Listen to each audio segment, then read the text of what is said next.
All right, y'all, welcome to the Scott Horton Show.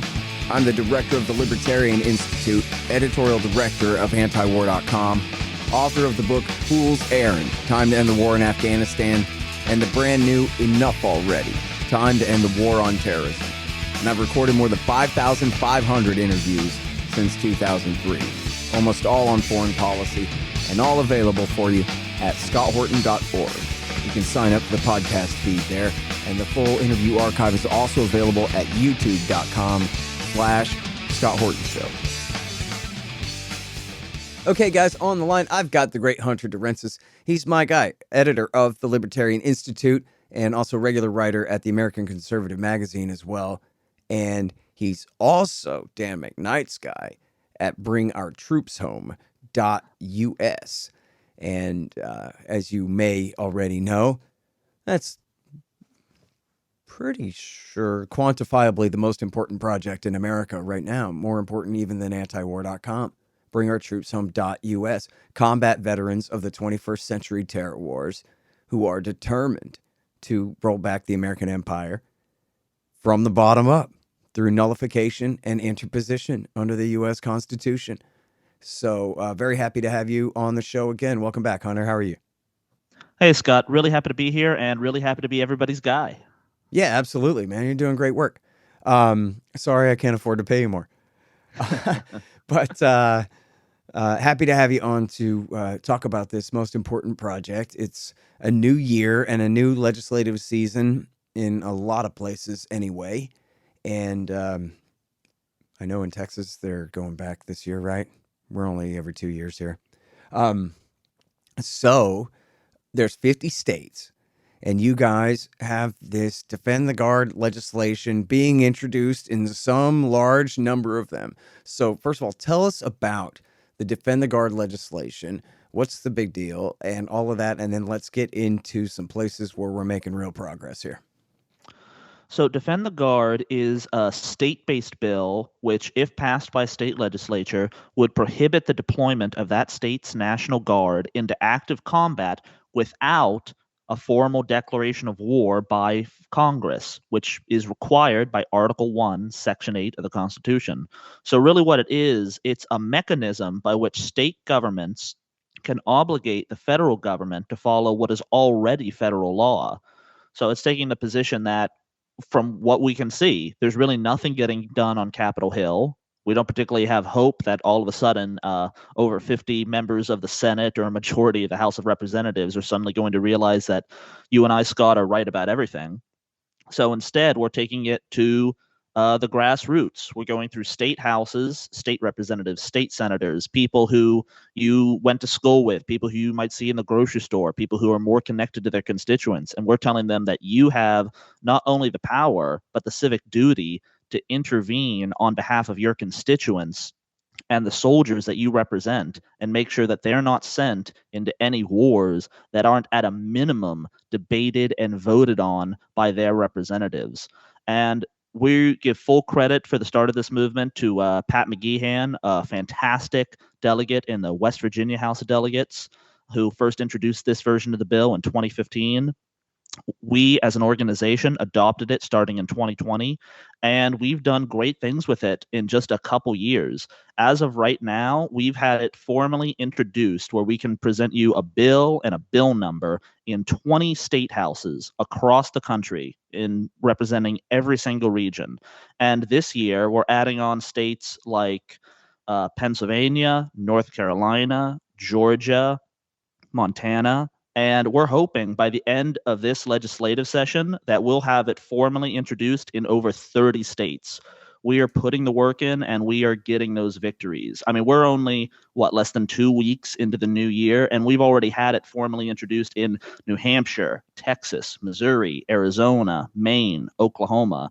And those are the only ones where we actually have the bill number. There's a couple others where it's been introduced. We're waiting to hear back. And the list is growing every day, and we're extremely proud of that progress. That's really great, man. And now, so I'm a Texan, so that's my interest here. Is it Brian Slayton is introducing it again?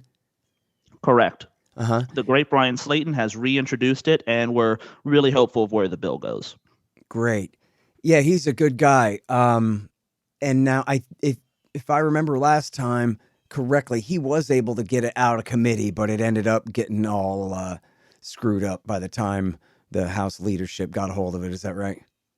Exactly. It was able to get out of committee, but with a lot of edits by, other political opponents to essentially make it null and void. And after it was, bastardized like that, we were able to successfully kill that version of the bill.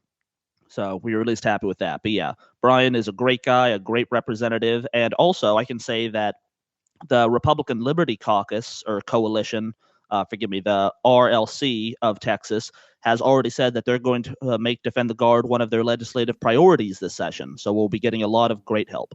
Great. That's really great. All right. So now, on one hand, getting it introduced in all these places is itself a huge victory. It's a PR victory. We can tell by the way that the PBS NewsHour covered this effort that they're terrified of it. And of course, it's the kind of thing that with, Dan McKnight and the crew at Bring Our Troops Home behind it, it's not going away ever. It's just going to get bigger and bigger and more important every year. And especially, if we can really get it passed in a state or two, that's going to cause a hell of a ruckus in terms of the public discussion about it and what it all means and what's happening when people, through democracy, little d, are able to actually make this happen in their states to frustrate the empire on the federal level. I mean, it's just brilliant in so many ways. But I could see a cynic saying, yeah, you got it introduced in some committees, but show me a governor at least feeling a lot of pressure to sign it or to not sign it. And what can we do to get this thing actually passed through a House and a Senate to even be vetoed? We need that level of a fight over this thing, and sooner, not later. My best advice for people who are taking that line, if they want more done, then give more support. Because I will say that Bring Our Troops Home is a phenomenal organization. We are a lean, mean fighting machine, and we get amazing stuff done with, real bare bones stuff. It is a 3-man operation. Sergeant Dan McKnight, my friend and colleague Diego Riviera, and me. And that's about it. And we handle operations for the entire country of the entire Defend the Guard movement, finding these sponsors, getting these bills introduced, organizing committee hearings, and making sure you know about it. So if you want to support us and make sure we have the resources we need to get the job done, I suggest you go to the 107 Club. That's TENSEVN club.com. That's our supporters group. Chip in $10, chip in $20, whatever you can to help. It all goes to the Defend the Guard movement and ensuring that we are able to get this done. Because, Scott, you are absolutely correct. The establishment is terrified of this bill. Just a few weeks ago, in late December, we had a representative in North Dakota, a new state for us, introduce or talk about the bill and sort of get a message back from the Adjutant General's office. And the Adjutant General's office always loves to bully this bill around because they, while allegedly are meant to represent the National Guard, really just represent the National Guard Bureau in DC. So they are as war party, as establishment as it gets, and they don't want to see any possible changes to the status quo. So they wrote up this 2-page dismissive about, oh, this bill is terrible, it'll threaten our funding, it's unconstitutional, it doesn't work legally. And Scott, in 2 pages of what I'll say, in my opinion, horribly written and researched, they don't even address the primary focus of the bill and just flat out make stuff up about it, because that's the only way they can attack it. I'll quote briefly from it. They claim that, quote, if enacted, this bill would purport to prevent the state's National Guard from being mobilized for any federal action that is not within the confines of a congressionally declared war. Absolute lie. And this is what a lot of the bill's opponents try to push. They say that this bill will prevent the guardsmen from being activated on any federal mission, and it'll make them not be able to train overseas. It'll make them not be able to go to other states to aid in hurricane relief or anything like that. Absolutely not. This bill would not inhibit anything except the National Guard's use in active combat, which we're just appealing to the Constitution, Article 1, Section 8, that you need a declaration of war by the people's representatives before these soldiers go and fight. Mhm. You want to use them in another state for hurricane relief? We support it. The bill doesn't threaten that. You want to send them overseas for Yeah, the bill strictly training supports missions? that. So- The bill is preventing them from sending the National Guard overseas where they can't fight your local forest fire, where they can't prevent, stack sandbags to Exactly. prevent flooding. Exactly. I mean, and really that's just appealing to the National Guard's motto, always ready, always there.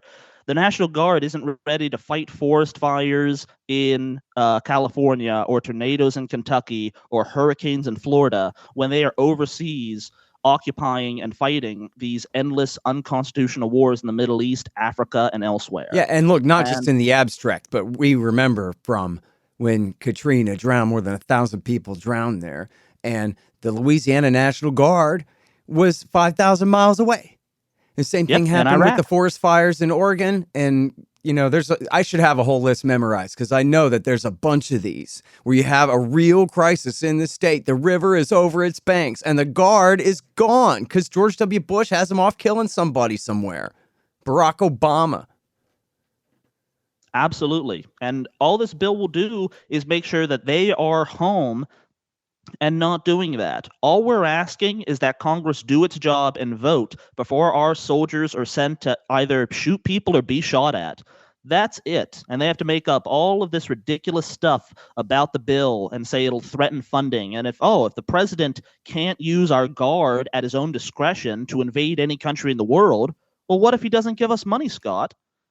And our response is, politically, we don't believe he will do that. It'd be the most ridiculous thing in the world. And second of all, we cherish our sons and daughters in uniform a lot more than your money. So if your response is you either have to let your children and our soldiers be sent off to fight and die in these criminal wars, or you lose your domestic funding, cut it and be damned, because the lives of Americans are worth a lot more than the payoffs from Washington, D.C. Yeah, to very gently paraphrase Diego Rivera to the Texas legislature, did I just hear you say the word money? Is the word money in your mouth? I won't elaborate. I'll stop the quote there because it got way worse from there.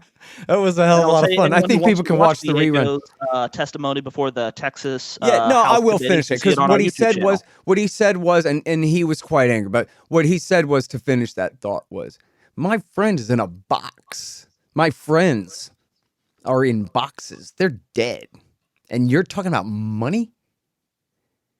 And he just said it a lot louder than that is the difference. And it was him. It was real. He was, I forget, a Ranger, I think, in Iraq War II, and been through some real violence over there. And Diego is a fiery Cuban, and I love him for it. Yeah. Oh, he's absolutely great guy. And they didn't know what to do with that. They were like, well, I don't know. Seems like we're supposed to say the money thing, right? Isn't that what we're talking about, guys, today? Money? And they don't know what to do. They're supposed to take a moral stand. They're politicians. They don't even know what that means at all. It's a very alien situation. You know what I mean? It's like a psychiatrist on a date with an engineer or whatever. They're just living in different worlds. But that's partially why we like going to state houses. When you go to Capitol Hill and you speak to a U.S. senator, they know all the talking points. They know what they're supposed to say. They've already gotten their separate checks from Lockheed Martin and Northrop Grumman. Yeah. It's already done before you even walk in the office. When you contact your state representative, your state senator, and talk about this bill, they've never had to consider foreign policy before. A lot of them don't even know, like, oh, wait, we don't declare war? That's a surprise to a lot of them. Yeah, and you can start building from the ground up, educating them, talking about foreign policy, and letting them know, hey, you do have a responsibility here to the Constitution and to your constituents to make sure that you, as a representative of your sovereign state, don't let the federal government commit crimes in your name. Yeah. Hey, y'all, you should sign up for my Substack. It's scotthortonshow.substack.com. And if you do that, you'll get the interviews a day before everybody else. But not only that, they'll be free of commercials. How do you like that? Pretty good, huh? scotthortonshow.substack.com. Hey, y'all, libertasbella.com is where you get Scott Horton Show and Libertarian Institute shirts, sweatshirts, mugs, and stickers and things, including the great Top Lobsters designs as well. See, that way it says on your shirt why you're so smart.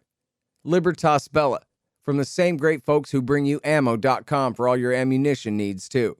That's libertasbella.com. Hey, y'all, Scott Horton here for the Libertarian Institute at libertarianinstitute.org. I'm the director. Then we've got Sheldon Richmond, Kyle Anzalone, Keith Knight, Lori Calhoun, Jim Bovard, Connor Freeman, Will Porter, Patrick McFarlane, and Tommy Salmons on our staff, writing and podcasting. And we've also got a ton of other great writers, too, like Walter Block, Richard Booth, Boss Spleet, Kim Robinson, and William Van Wagenen.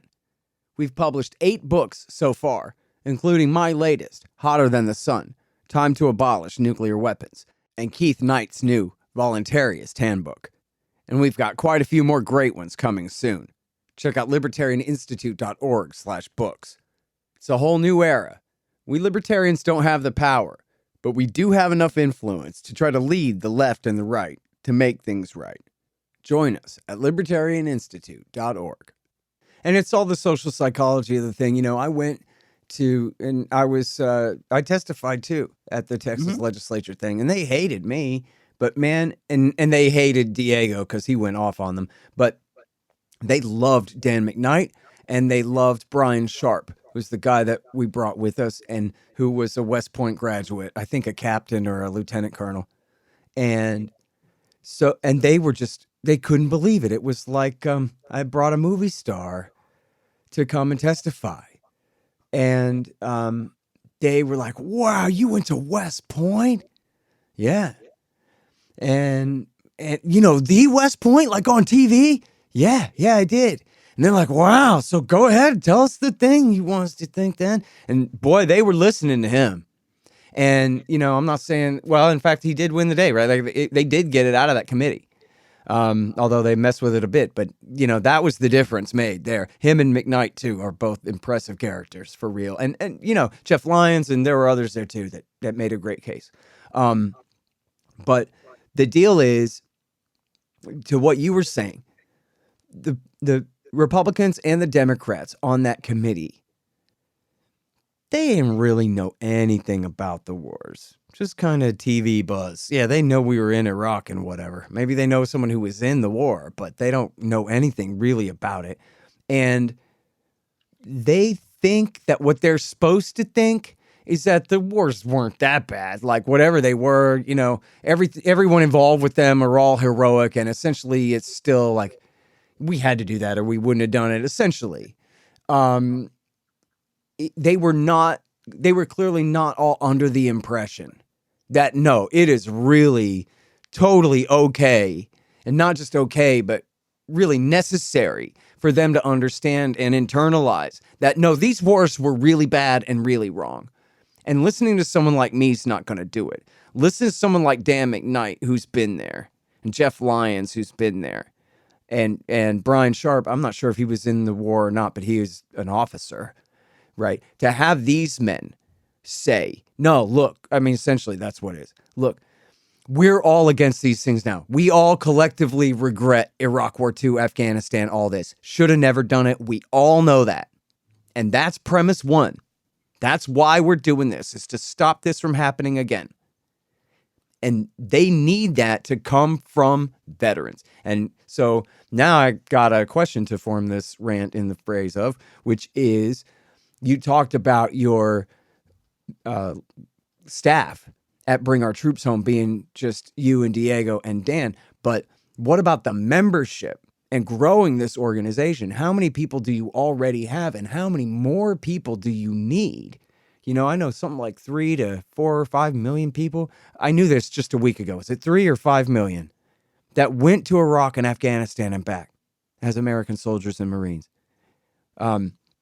Who, some huge number of which might want to participate in something like this and need to know how to. So tell us about the organization in that sense. How many guys you got and how important it is that we have this, Ron Paulian, libertarian and Republican based anti-war organization made of not hippies from Vietnam era, long time ago stuff, but 21st century combat veterans of the terror wars.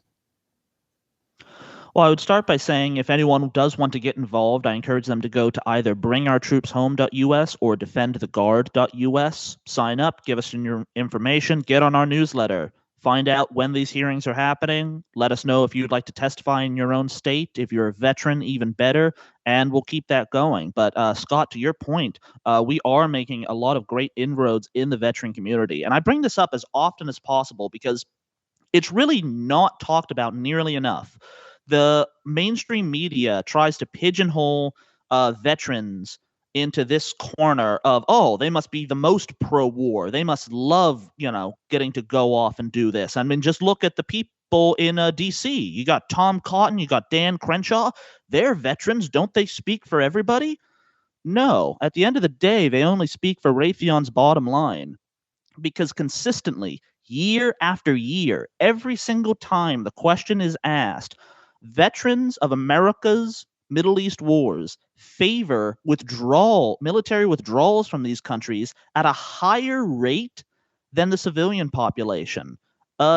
Veterans supported the withdrawal from Afghanistan by over 65%. That's 2/3. Last time it was asked, and frankly, polling firms don't do a good job as asking this on a regular basis. Well, they started answering that for the first time back in like 2011. Exactly. In the middle of the surge, the soldiers were saying we shouldn't be doing this. The height of the thing. And as when it was most recently asked, a majority of soldiers favored a withdrawal from Syria and favor more than the civilian population a withdrawal from Iraq. So I think it's completely accurate to say that as an organization, we speak and work on behalf of the majority of veterans and what they want, not someone like Dan Crenshaw or these other hawks who frankly don't represent anyone but their own selves. And want to talk about a great work that Diego is doing through his efforts. Just this week, the American Legion Post 81 in Tennessee passed a resolution favoring the passage of Defend the Guard. Now, we've gotten an American Legion Post in Maine to do the same thing, I believe, a year or so ago. And what happens is once a local American Legion Post passes a resolution such as this, then it moves on to the state level. If that passes, it moves on to the national level, and so on. And Diego is working with some great guys in these local posts, American Legion and veterans, to get these resolutions passed and make sure that their voices are being heard. And the more people we can get convinced from the American Legion to say that we need to pass Defend the Guard, we need to make the federal government accountable, we need to get out of these illegal wars, the better.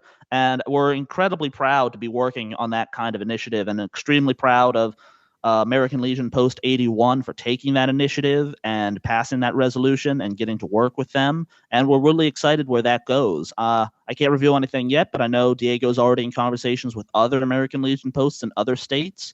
And if you're part of the American Legion, if you, go down with your boys and hang out at the local post, think about getting this resolution passed. Get in touch with us. We'll send you, the text. We'll help you get it through. Just let us know. We want to do the work on the ground to make this thing happen.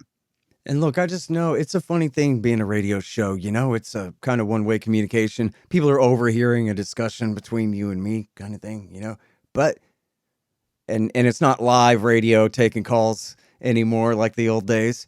So, but my loophole is that I travel around giving speeches. And when I travel around giving speeches, every single time, I can't think of a time it didn't happen. I would have noticed. Always, veterans come up to me and are fans of this show and fans of the book and are into what we're doing here. None of them ever come up to me and say, hey, I was in those wars and you don't know what you're talking about, Horton, ever. That's never happened yet, I don't think. Maybe on Twitter, like some just pro-war guy. but no one who read the book, you know. But anyway, so I know that there are, I don't know how to estimate the numbers, hundreds or thousands, or there's some number of veterans who listen to this war, a significant number. I remember I did a thing in San Marcos, a Libertarian Party thing, and a guy came up to me. This was just recently in the last year. And he said, hey, listen, I was a military intelligence officer over there and I read enough already. And I'm like, okay, great. Here it comes. Finally, someone's going to criticize me. And he goes, you're right about everything. I can vouch for, 2/3 of your book and I believe the rest or something like that. You know what I mean? So I get that all the time. So, hey, man, was that you? Are you out there? Join up. BringOurTroopsHome.us. All you guys. I mean, I told Dan McKnight when he founded this thing, I was like, dude, this is just like you got $1 billion in your bank account. You might as well be Ross Perot's son. For all the public relations value that you guys get of being Republican veterans who don't believe in this stuff and are using the Constitution to nullify and interpose and do this in this way, who you guys are, what your agenda is, how you're going about it, all of this, it's perfect. It's my absolute dream come true. It's something that I could never do because I'm not a war veteran. But it's obviously it's what I always wanted to happen. And I considered, to be the best invention of our era when I first talked with Dan McKnight about it. And I don't know how anybody who especially is an anti-war veteran, a Ron Paulian type especially, who's been there and back and knows better. I don't know what organization you guys are involved in that's more important than this. If you guys can think to join one, this to me is absolutely the wave of the future and on so many levels. And especially just think about the example that it sets for the left and the right and whoever about using your state government to thwart the will of the evil federal empire in Washington, D.C. I mean, man, we can do this with war. We can do this with anything. And speaking as another person who is not a war veteran, I burst with pride in being able to say that I work for this organization and do the work that I do, helping Dan and Diego get this done. It's a miraculous thing. Cool. All right. So now just to wrap up here, tell us in rapid kind of succession, a few things going on in a few states, especially, you mentioned that North Dakota was a new one. Tell us about, for people out there in the country listening, about things maybe going on in their state or in their region that they can really get involved in here. The best resource for people to check up on this is defendtheguard.us. We now have operations in a majority of states with either a bill previously introduced, will be introduced, currently in conversations with someone, or currently searching out. So if you're, in a state, look it up, see where you are, see how you can get involved, see how you can help us. We're doing a lot of stuff. I know you were concerned partially with things going on in Oklahoma, where it was announced that they're actually bringing Ukrainian soldiers to Oklahoma to help train them on Patriot missiles.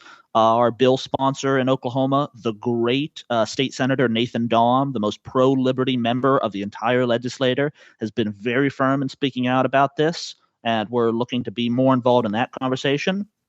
And like you said, the legislative session is just starting up, and I'm proud to say that on Friday, January 20th at 10 a.m., we will have the first committee hearing of the 2023 legislative session on Defend the Guard in the Granite State, the wonderful state of New Hampshire, where the bill has 5 co-sponsors, 4 Liberty Republicans, 1 Progressive Democrat. This, if I hadn't mentioned before, Bring Our Troops Home is a nonprofit, completely nonpartisan. And we're happy to work with anybody who wants to end these endless wars and bring our troops home. We're happy to do so. That's New Hampshire House Bill 229. If you live in the Granite State, please consider reaching out. Either give some testimony in favor of the bill, either remotely or show up to the State House and make sure they hear your voice. If you're a veteran, you better do it. If you're not a veteran, you should still do it because you are a resident, you have a voice, and they ought to hear what you have to say about these wars, about the Constitution, and why they need to listen to you and not Trump or Biden or any other president who wants to get us into an unconstitutional war. And we'll have hearings coming up throughout the rest of the year that you can get involved in if you're in any other state. And I can't emphasize this enough. If you want to financially contribute, which is so needed, 107club.com, TENSEVN club.com. Throw in some money, you get some cool prizes, you get on our email lists. There's some great stuff there. And I will also say you can exclusively see Dan McKnight's regular column at the Libertarian Institute. If you want to follow up with that and see some great things Dan has written about news and foreign policy and Defend the Guard, go to the Libertarian Institute and check out that stuff. There's a lot of great material there. I would know. Yeah, that's true. You would.